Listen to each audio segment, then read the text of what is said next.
Michelle Obama fancies herself to be the best first lady of all time.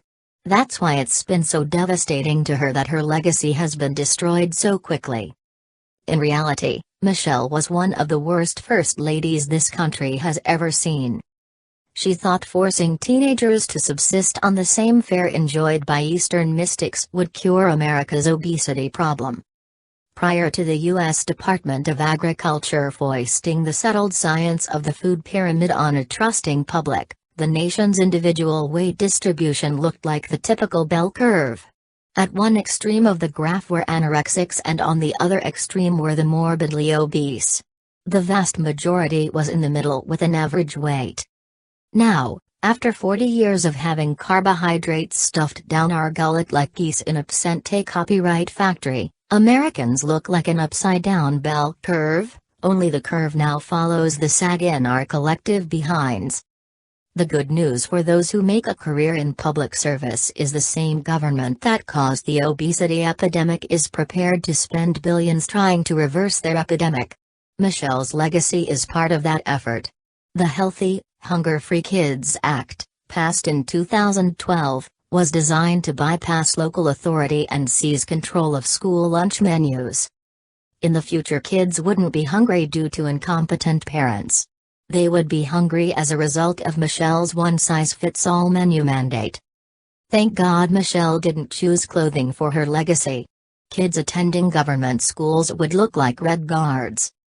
Michelle might be able to keep the menus running on time in the White House where she has the Secret Service to back her up, but in deplorable America teenagers are much more obstinate. The Washington Free Beacon reports in Indiana that students are avoiding cafeteria food. More students bring their lunch, and a few parents even check out their child from campus, taking them to a local fast food restaurant or home for lunch. The University of Vermont conducted a study of her menu in action and found food waste increased by 56%. Michelle even managed to turn formerly law-abiding children into salt pushers as flavor advocates sold takeout packets to an eager client base.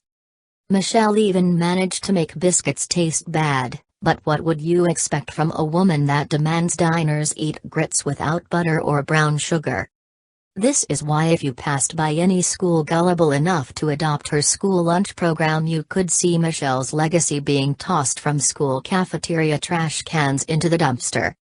Now the Trump administration is calling a ceasefire in the war on flavor by halting new ingredient regulations in favor of requiring all government schools to serve borscht.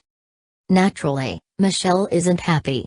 At the Partnership for a Healthier America summit recently she protested, "Think about why someone is okay with your kids eating crap," and she wasn't talking about her menu. Michelle thinks that if it weren't for her benevolent intervention, mealtime in America would be a giant blindfolded taste test. Employing her usual drill sergeant delivery, she equates halting regulations that produce labels and menus no one bothers to read with totally clandestine cuisine. You shouldn't know what you're eating. Think about that. Stop there, think about that. You shouldn't know what you're eating. You're okay with that? You want to talk about nanny state and government intervention? Well, you just buy the food and be quiet. They think you don't care because what they hear from are the people who want their kids to eat whatever they want to eat.